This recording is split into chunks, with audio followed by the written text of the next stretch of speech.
सोने की जड़ी रूपी कीमत सालजरी अंका जामा मोतल की महारवार प्लेट ना बदे महाराजा भरतरी ने गणी कमा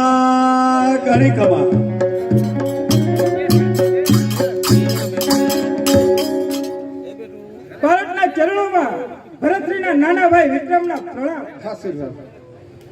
માનવાના સ્વભાવ નવરત્નો આજે મને જણાવતા ઘણો જ આનંદ થાય છે કે મહારાજ ભરતરીએ પ્રજાની વિનંતી ઉપર દયા લાવી અને રાજ્ય સભામાં હાજરી આપવાનું મંજૂર કર્યું છે. અને ભાઈ વિક્રમ સાથે મહારાણી પિંગલા પણ પધારે છે. તો કવિરાજ આજે મોટા ભાઈને કહો કે સભામાં દરરોજ હાજરી આપે. જરૂર કહીશ ભાઈ વિક્રમ. પ્રજાનું જો કલ્યાણ થતું હશે ને તો મારી માન અને અપમાનની પરવા કર્યા વગર બે શબ્દ બે ધડક હું જરૂર કહીશ. સભાજનો સાવધાન. મહારાજ ભરતરીની સવારી મંડપમાં આવે છે. વાહ સવારી વાહ. આગળ કલાવતી નૃત્ય કરતી આવે છે અને કલાવતીના નૃત્ય વગર તો મહારાજ એક પગ પણ ભરી શકે તેમ નથી. વાહ સવારી વાહ.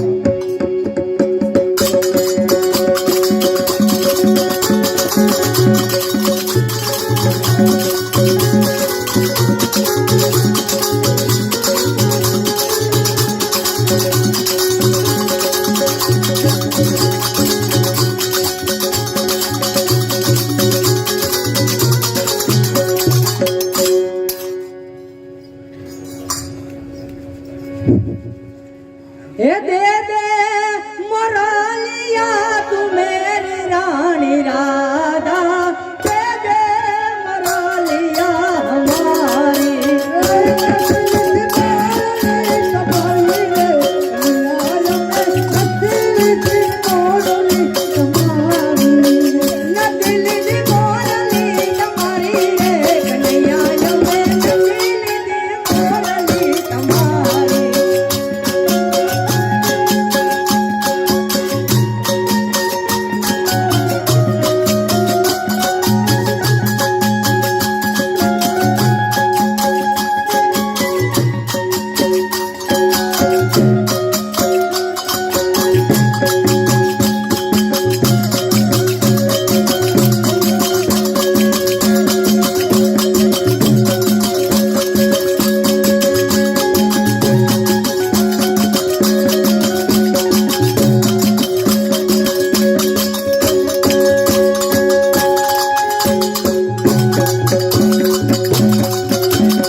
नदी सोनानी वाला नदी रूपानी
बोलो मे महा जमुना ने काटे वाला भूली गया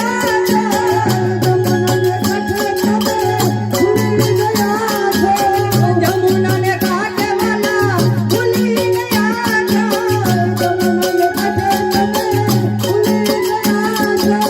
कोटी को चोरियों जड़ावे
એ જામનગર ગામ અને આપણા નાથીપુર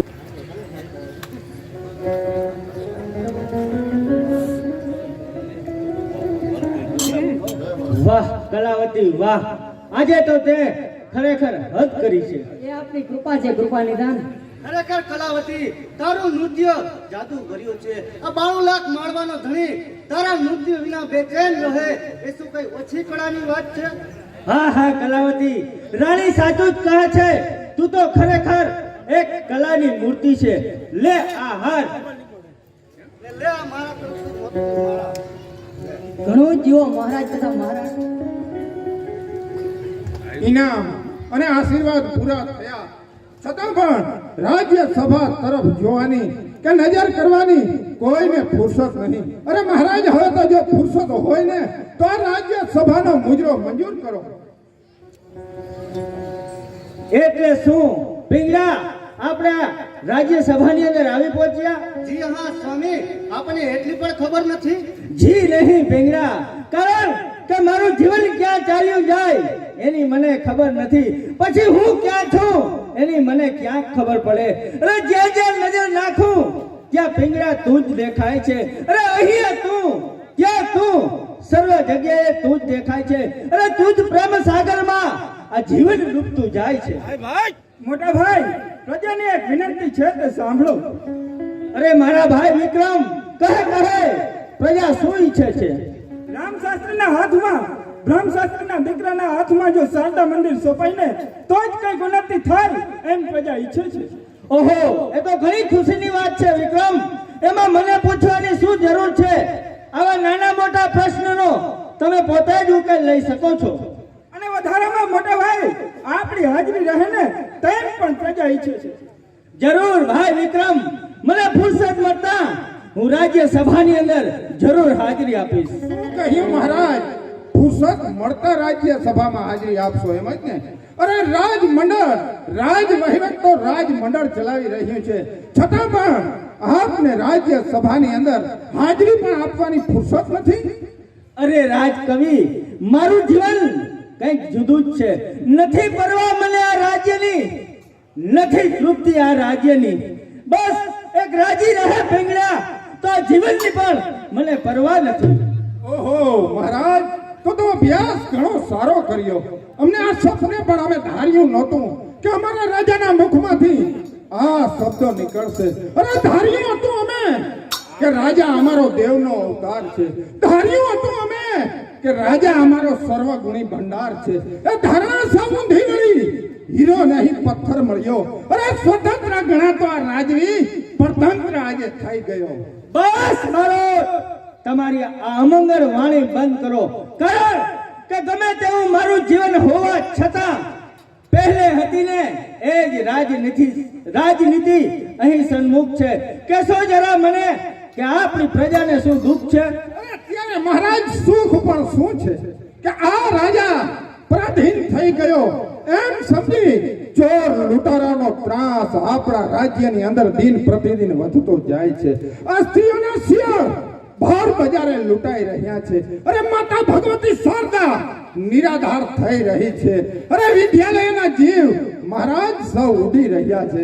વિદ્યાલયોમાં શ્રેષ્ઠ હતી ઉજ્જૈન નગરી સર્વથી. અરે બિરાજતી માં શારદા જે રાજ્યમાં ગર્વથી, એ ગર્વનું ખંડન થયું. અરે મોભો તૂટ્યો છે મહારાજનો. અરે પોકાર કરે છે પ્રજા મહારાજ કે દિવસ છે આજનો. એટલે શું બારોટ, પ્રજા મારું અનુકરણ કરી રહી છે? જી હા મહારાજ, પ્રજા આપને પગલે પગલે ચાલે ને તો એમાં નવાઈ પણ શું છે? તો બારોટ, તેઓને એમ કરતા અટકાવો અને સૌને કહી દો કે આ ભરતરી હજી એનો એ જ છે. સમય મળતા હું જરૂર રાજ્ય સભાની અંદર હાજરી આપીશ. શું કહ્યું મહારાજ? સમય મળતા રાજ્ય સભાની અંદર હાજરી આપશો? બાકી તો આપ પોપટ બની અને પિંજરે પુરાઈ રહેશો એમ જ ને? ખામોશ બારોટ, તમે આ રાજ્ય સભાની અંદર મારું અપમાન કરી રહ્યા છો. નહીં નહીં મહારાજ, સત્તા શું છે ને એ આપને સમજાવી રહ્યો છું કે જે રામનું રાજ્ય ચાલતું હતું ને ત્યાં ત્યારે રમાઓનું રાજ્ય ચાલે છે. અરે વિચારો વિચારો મહારાજ, આ કેસરીને સર્વદા સ્વતંત્રતા સોંપતી. અરે આમને ફળ આવતા નમ્રતા શોભતી. અરે રાજા બને આજ તોય પડતી ધણા એંધાણ છે. અરે સમજાય હજુ તો સમજો મહારાજ કે આ નારી નરકની ખાણ છે. ખામોશ ભારત! એક શબ્દ આગળ ના બોલતો, નહીં તો તારી જીભાન ખેંચી લઈશ. આજે તું આ ભર દરબારની અંદર મારી સામે મારી પિંગળાનું અપમાન કરી રહ્યો છો.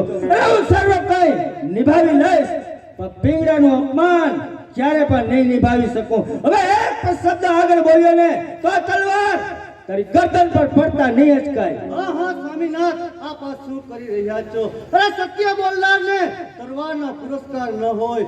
આપ રાત દિવસ મારી સાથે રહો, તે કરતા પ્રજાના કલ્યાણમાં ધ્યાન આપો તો વધારે સારું કહેવાય. અરે નાહક કરો છો ક્રોધ બિચારા સત્ય કહેનાર રંગ પર જે જીવન લૂંટાવી રહ્યા છે. તમ શબ્દના આધાર પર સત્ય જો નિડર થઈ ન બોલતા તો એના કથનમાં શું સાર છે? અરે આ બોલ એના નથી, આ તો પ્રજા તણપો ખાસ. એટલે શું પિંગળા, મારે રાત દિવસ રાજ્ય સભાની અંદર શું હાજરી આપવી? જી હા, એ તમારો ધર્મ છે. આ પ્રજા તમારા સંતાન સમાજ છે. ન્યાય નીતિ સત્ય રાખવા એ તમારું કર્મ છે. અને પાડો પ્રજાને પ્રેમથી, એ આ રાજવીનો ધર્મ છે. અરે જુગ જુગ જીવો, જુગ જુગ જીવો અમારા મહારાણી, જુગ જુગ જીવો. અમારા હૃદયનો પોકાર આપે બરોબર સાંભળ્યો અને મહારાજને પણ સમજાવ્યા ખરા હો. અરે સહેજ આંગળીનો આધાર મળતા હાથ પકડી લીધો ખરું ને બારોટ, પરંતુ એટલું યાદ રાખજો કે આજ દિવસ પછી આ મારી રાજ્યસભામાં આ પિંગળાનું અપમાન ક્યારે પણ ના થવું જોઈએ. સત્ય હશે ને તો ચોક્કસ કહી મહારાજ. એટલે શું બારોટ, નારી નરકની ખાણ એ તમે સત્ય કહ્યું છે? જી હા મહારાજ, એ મારી ધારણા પ્રમાણે તદ્દન હકીકત સત્ય છે. તો ઉપદેશક રાજકવિ તમે પણ સાંભળી લ્યો કે ભગવાન શ્રી રામચંદ્રજી સતી સીતાજીને ચાહતા હતા. તે સતી સીતાજી પણ એક નારી હતા ને. ભગવાન વિષ્ણુ લક્ષ્મીજીના એક એક શબ્દ પર અધીરા બનતા હતા, તો તે માતા લક્ષ્મીજી પણ એક નારી હતા ને. કૈલાસપતિ મહાદેવ શિવ શંકર ભોલેનાથ કે જે માતા પાર્વતીના પ્રેમમાં આંધળા બન્યા હતા, તો તે માતા પાર્વતી પણ એક નારી હતા ને. કહો બાળક, આનો તમારી પાસે શું જવાબ છે? મહારાજ આપ પણ શાસ્ત્રોનું જ્ઞાન સારી રીતે જાણો છો, તો મહારાજ હવે આપ પણ કાન ખોલી અને સાંભળી લ્યો. જો દેવાનો દાખલો આપ્યો છે ને તો બરાબર જવાબ સાંભળવાની તૈયારી રાખજો. ભગવાન શ્રી રામચંદ્રજીએ લાખો જીવોનો સંહાર કરી લંકાપતિ રાવણને મારી એક બ્રહ્મ હત્યાનું પાપ લીધું. એ પણ શા માટે? એ પણ એક કલંક નારી માટે. ભગવાન શ્રી વિષ્ણુ ત્રિલોકના નાથને લક્ષ્મીજીને મેળવવા માટે સમુદ્ર મંથન કર્યું. એ મંથન કરવાની એટલી મહેનત ત્રિલોકના નાથને શા માટે કરવી પડી? એ પણ એક નારી માટે. અને ભગવાન શ્રી રામચંદ્રજીની પરીક્ષા લેવા માટે સતી સીતાનું રૂપ ધારણ કરી પાર્વતીજી ગયા હતા. એ જાણી ભગવાન શ્રી શંકરને ઘણું દુઃખ થયું. એ પણ મહારાજ કોના માટે? એ પણ એક નારી માટે. સત્ય છે બાળક, આપણું કથન એ તો સત્ય છે. એ વાતમાં હું તમારી પાસે હાર્યો. નહીં નહીં મહારાજ, એક આ પિતા આ મામૂલી મારા જેવા પુત્રથી હારશે ને તો આ રાજ વહીવટ કેમ ચાલશે? બસ બાળક, તમારી આ અમંગળ વાણી અત્યારે બંધ કરો અને પ્રધાનજી આજની સભા ઘણી ખુશાલી સાથે બરખાસ્ત કરો. જય મહારાજાની આજ્ઞા.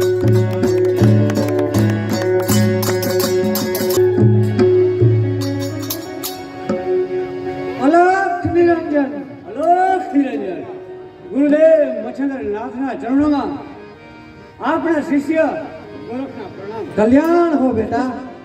ગુરુદેવ, આજે વર્ષોથી મને ફક્ત એક જ પ્રશ્ન મૂંઝવી રહ્યો છે કે આપણા આશ્રમની અંદર 8 યોગીઓ પોતાનું તપ ધ્યાન સાધના કરી રહ્યા છે, પણ 9મું આસન ગુરુદેવ કેમ ખાલી છે અને આસન પર બેસનાર કોણ છે ને ગુરુદેવ, એ આપણી પાસેથી જાણવા માંગુ છું. બેટા ગોરખનાથ, એ 9મું આશ્રમ આ 92 લાખ માનવાના ધણી માનવ નરેશ રાજા ભરતરી માટે સર્જાયું. શું કહ્યું?